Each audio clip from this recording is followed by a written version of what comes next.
set for our next session, and I couldn't help but notice this, but when Sir mentioned that somebody promised to deliver a book in 7 days, there was an absolute look of horror on the face of somebody here who's coming on stage to speak to us next, who has spent years, put in painstaking work to make history more palatable and popular among more than one generation of readers.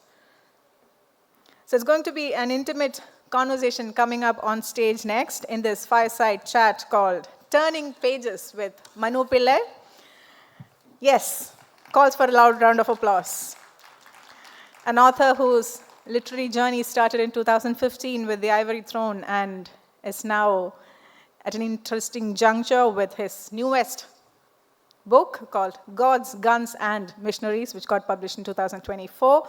He's going to speak to us all about his work, his life beyond, and everything more. So, with a lot of love, respect, and admiration on behalf of the students of Jain University, let me bring on stage Manu S. Pillai, along with Midhila Jose, who's going to be conversing with him on stage, who's a prominent figure from Palakkad who has donned many hats, a multifaceted career woman who is an anchor, beauty queen, and an academic as well. Over to you, Midhila and Manu.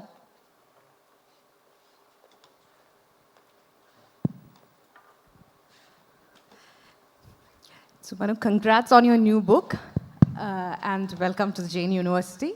I know you have been running around for, I think, 6 festivals you have covered? So far, yes. So far, so yes. To begin with, let's start something with the technology, since we are in the Jain Summit of Future. How do you see the future of history and the writing with the help of AI and other tools coming up? I don't think it's a battle really with AI. In many ways, when any new technology comes in, people panic a little bit. They think that everything that's familiar is going to change and so on. And things do change, but change is also the way of the world. All of history is about change. All of history is about disruptive technology, disruptive forces coming in and bringing about certain changes and certain new dynamics. But every change, while there are some losers, there's also the creation of opportunity. And you see that throughout history. For example, when one of the earliest technologies to be created or to be marshaled was the use of the horse. There were armies where kings in India, for example, had these huge infantry armies with lots of soldiers on the ground. They had elephants and so on. But in Central Asia, they tamed the horse. Not only did they tame the horse in a certain way, they created saddles and stirrups. They mastered the art of archery and fighting while you're riding the horse, which meant that now you had a huge advantage because even if you have 10,000 soldiers in front of you, on a horse, you can just sort of sweep through that and cut people's heads off or whatever much more quickly. So an army of 2,500 or 3,000 horse riders could decimate an army of 10,000 infantry soldiers because they had controlled the horse that way. So technology has come up that way. You take something like religion. The history of Christianity was changed by something called the Protestant Reformation. But technology was also critical to it because the technology of printing played an important role there. Till then, each book had to be copied by hand. There were experts who did that. But printing made books, much more accessible. Printing made scripture accessible. Martin Luther's whole point was that the Bible should be accessible to everybody in their own mother tongues and not just in Latin. It would not have been that easy for that idea to pick up if printing had not existed at that time. Printing had just about come into existence.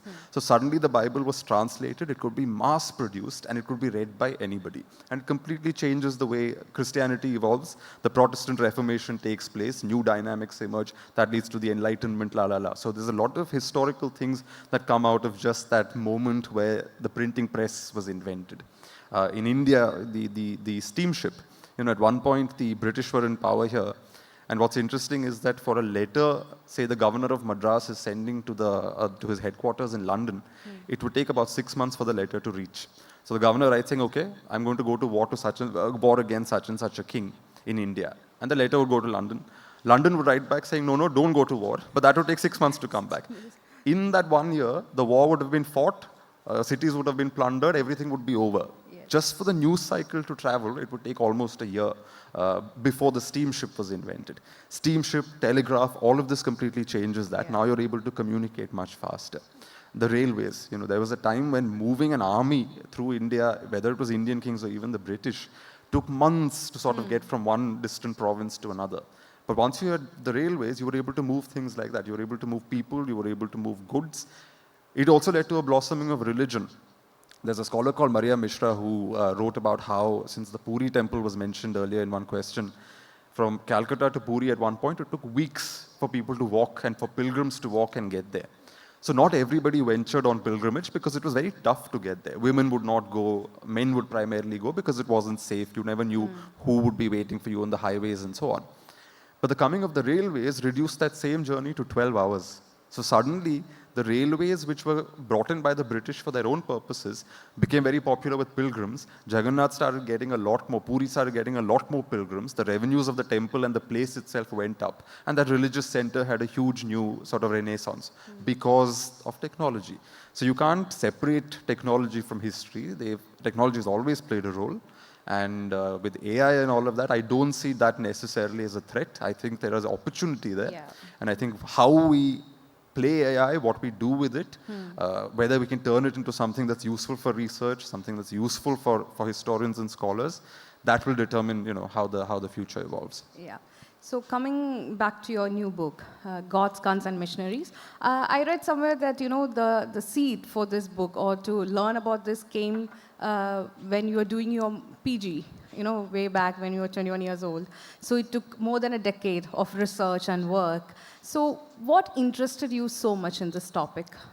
I think history is generally of interest to me because I'm interested in the past. I'm interested in the people of the past. So it's not as if I'm writing textbooks, right? Textbooks are in many ways, okay, these are 5 kings, these are 6 battles, these are 7 empires, this is what happened, the nationalist movement, throw in Gandhiji, Nehru, Patel, Jinnah, and you're done. That's essentially Indian history for you. But then you realize that there's so much flavor and texture and life and eccentricity and tragedy and comedy. There's so much happening in Indian history. Instead of before going into the book, I'll tell you about how when the Me Too movement came out a few years ago, it's interesting how here in Kerala itself, we had a parallel 100 years ago in the case of Kureyedutha Thatri.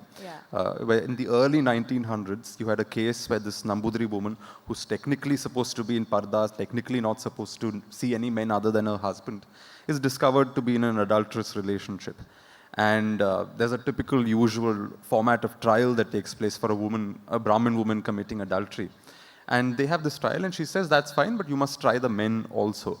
And they say, okay, we'll try the men also. And but then she brings out a list of some 66 names and stuns Kerala society by naming all kinds of people, relatives of hers, people who worked there, a very celebrated actor. All of these people were named because she said, if you're calling this criminal, I'm not somebody who did this alone. There were men involved as well. And the men were given a chance to counter-interrogate her, and they would say, no, we deny this completely, we've never even met you. And Thatri would reply saying, no, you have a mole on your upper thigh, or you've got a scar somewhere on your body. She would give details like that.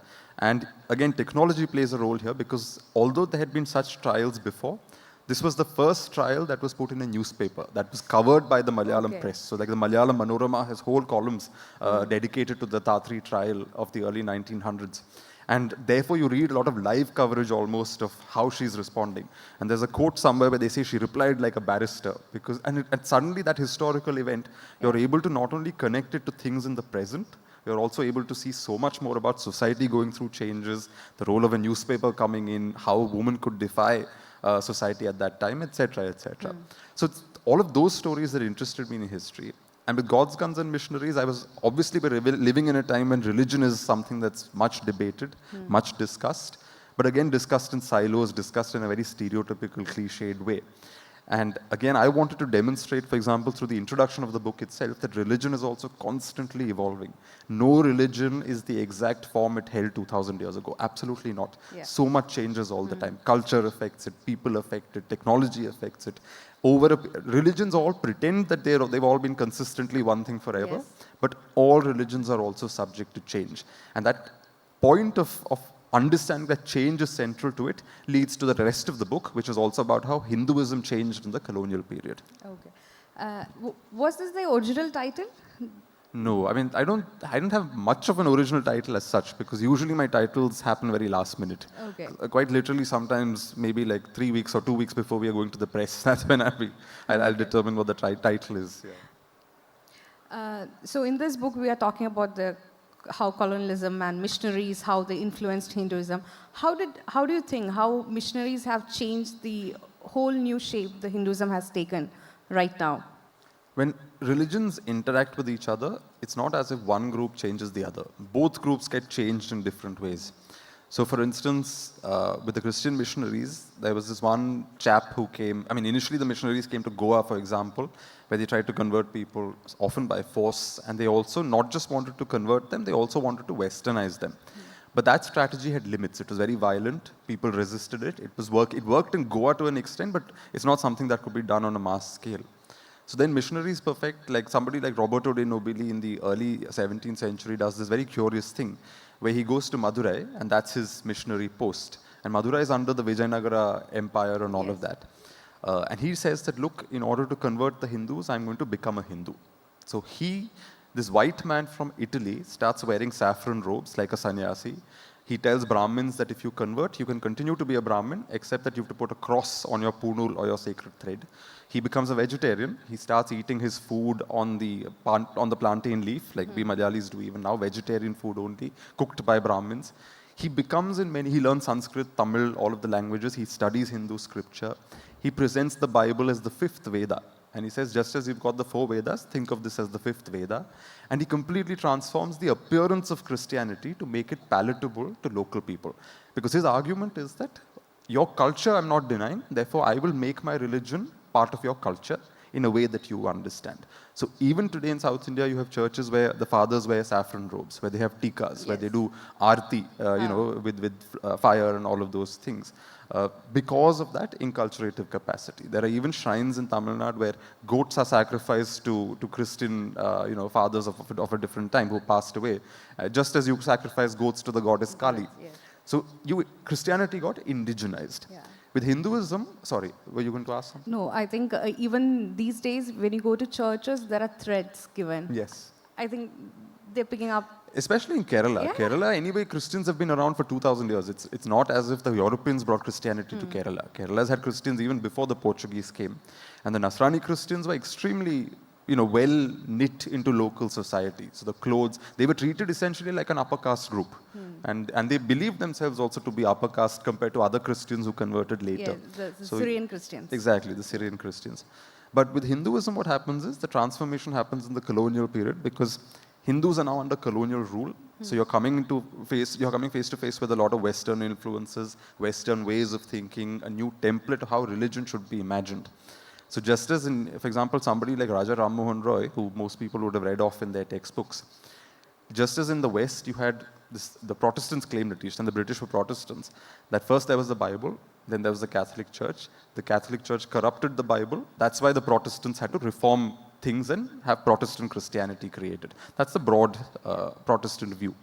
And Raja Ram Mohan Roy applies that to Hinduism. He says that, there were the Vedas, that has the pristine Hinduism of the Upanishads. There is no puja, there is no temples, there is no idol worship, all of those things. And that it got corrupted over a period of time. Corrupted is his view, not mine, into temple worship and puja, etc. And I am now going to be one of those reformers to transform this into a kind of modern Hinduism, which is back to the scripture, back to the roots. It's a flawed argument. He wasn't making a historically sound argument, but it's interesting that that's how many intellectuals thought. And they consciously made an effort to reform Hinduism in a way that it would fit a Western mold of what a religion should look like. Yeah, so in India, religion and politics have always been interwoven. So how much of religion has shaped the new landscape of Indian politics? It's always been part of politics. Even when the British were around, we'd be surprised that the British initially were very, not just tolerant of Hinduism, they were proactively supportive of Hinduism. Because they knew there were a few white people in this country. They did not want local people to sort of revolt against their power. So they said we have to therefore cultivate the loyalty of local people and respect what local people respect.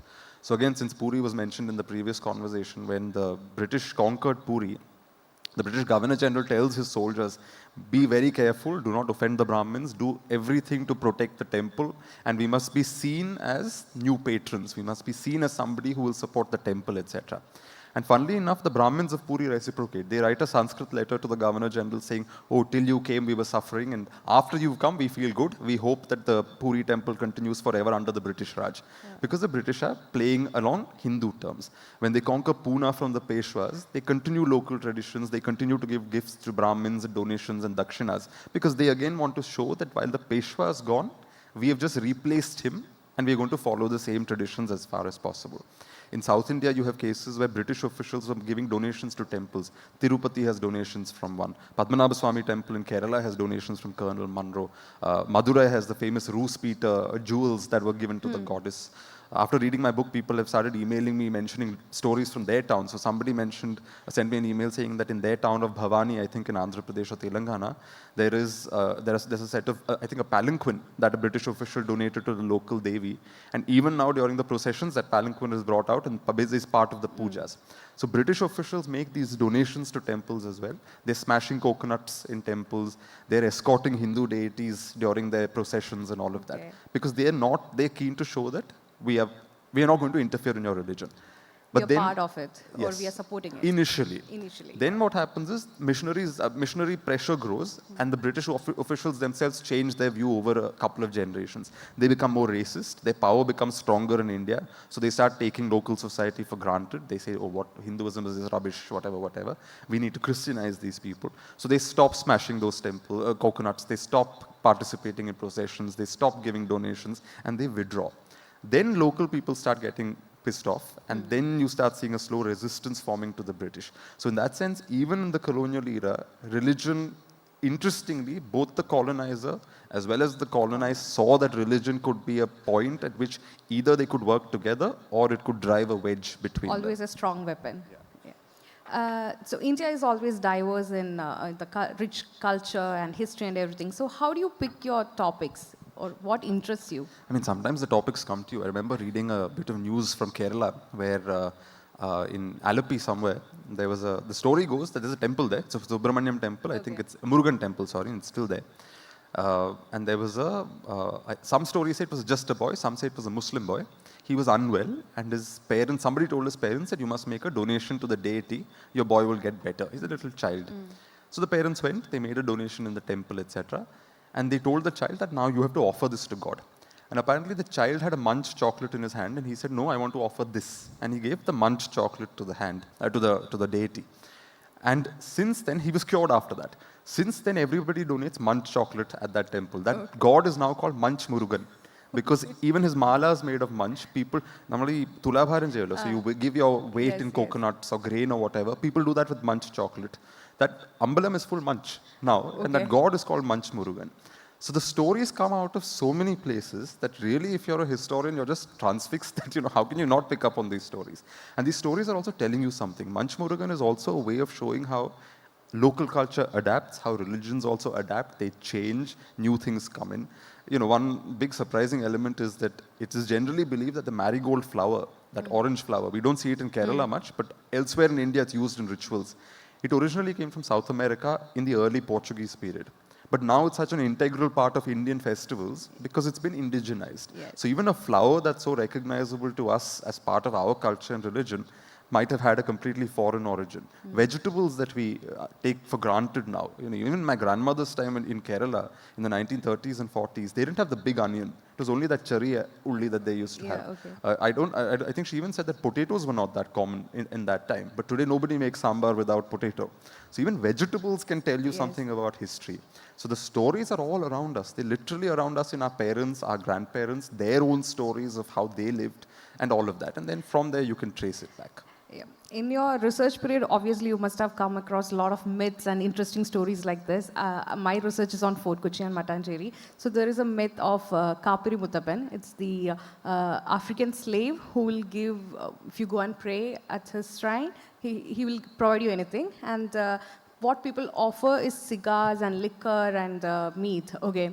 So is there anything very interesting which you have come across in Kerala, such myth which have interested you? Kerala, no, but I remember reading William Dalrymple's book where he talks about how, the Anarchy, where he talks about how there was a battle somewhere in the 19th century outside Pune. A British official, a British colonel or whatever, the commander of the army was killed there. His head was cut off. But for some reason, the place where his body was buried turned into a shrine. Today, people come and pray there, and they expect certain rewards in return. His head somehow ended up inside the local police station, and it's buried there. And the people inside the police station do puja to that thing as well. So it's interesting that a dead British official's dead body becomes a site of worship in this local place in Maharashtra. But I'm sure Kerala also has plenty of stories like that. I suppose the Manch Murugan story is also a Yes. parallel to something like this. Yeah. So when you do research, you do very intense research work. So I remember reading your book in 2015 while I was doing my MPhil, where we were struggling to finish our just MPhil thesis. And now 9 years later, you're here, finished your PhD, 4 books and on 5th book, and where we are sitting and trying to do our PhD. Is there a pattern you follow for your research work? Is there some kind of method you use to make it easier, or is there any technology involved Actually, in it? no. I still use Word document. I do not use anything else. As I write, I create my footnotes. I'm very old-fashioned that way because it's just habit. Once you form a habit, you stick to it. So I'll see how AI or whatever benefits me in future. But really, there is no method. I think each person has to evolve their own method. My method is fairly chaotic. If a third person comes and looks at it, I don't think they'll understand a thing. It's only through my eyes that the thing makes sense. It's only my brain that can understand what I'm trying to do. Till the final product is created, I don't think anyone will be able to understand what exactly I'm doing. So I think we all evolve our own methods as we go. Yeah, because even in your new book, as I was telling you earlier, more than 200 pages of citation and notes, it's not easy. So how do you document it? Is there a way to document? No. No, see, the documentation is essential for me because, again, say the new book is on religion. Yeah. People are very emotional about religion. So when you're talking about religion, you also owe it to your reader to give them all your sources, not just to give them your sources, but to also explain why these sources matter, why you've reached certain conclusions, etc. So there, that matters to me. And I do it on the go. Say I'm making a point in the main text. At that point itself, I'll put my notes and sources at the bottom of the Word document, and I'll get it all in place because even I don't want to get confused later. So I do it as I'm going. I don't leave any of this for the last minute.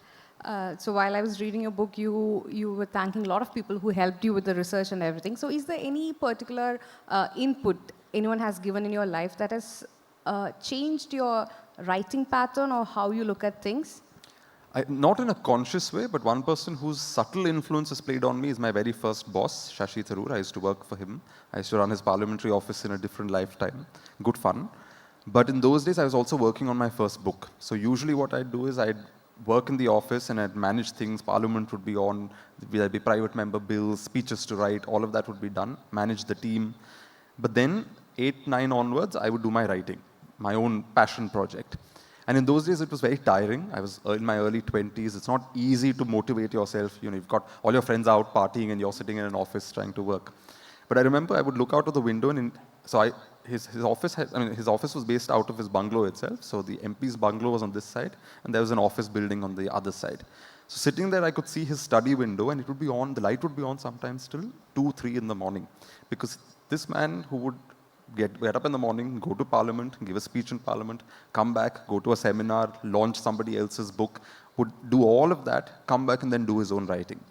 And even at that time, I was 21, 22, and I remember thinking that this man has been Secretary General of the UN, he's been a minister, he's written a dozen books, and still is working that hard, late into the hours of the night, in order to do something that he's passionate about, which is his writing. With that being the case, I had no excuse to be lazy. So in a sense, seeing that light in his study on motivated me and in many ways taught me to value time a certain way and manage my time a certain way. You also asked me outside how I managed to do 5 books in 10 years. Yes. I think it is time management. And I think that skill perhaps I picked up from him. Not because he sat down and gave me tips, just out of exposure, just out of observing him over a period of time. Okay, this is the last 2 minutes. Any questions from the audience? A speechless audience.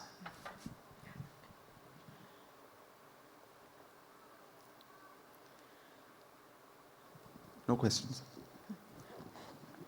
I think they're enamored, Manu. So Wait, where are you? Let's give them a moment. They're enamored by what you were saying. So let's. So Just- meanwhile, anyone is planning on a quest? Okay, someone is there, yeah.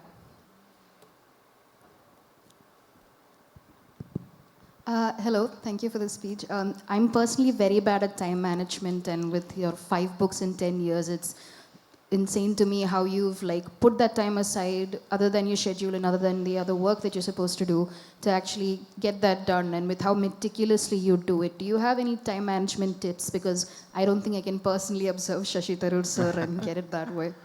Well, one thing I do is I have a separate, so I'm a full-time writer and researcher now. I do my own work. I don't work for anyone I haven't worked for anyone since 2017. So my books and my work are my own thing. But one thing I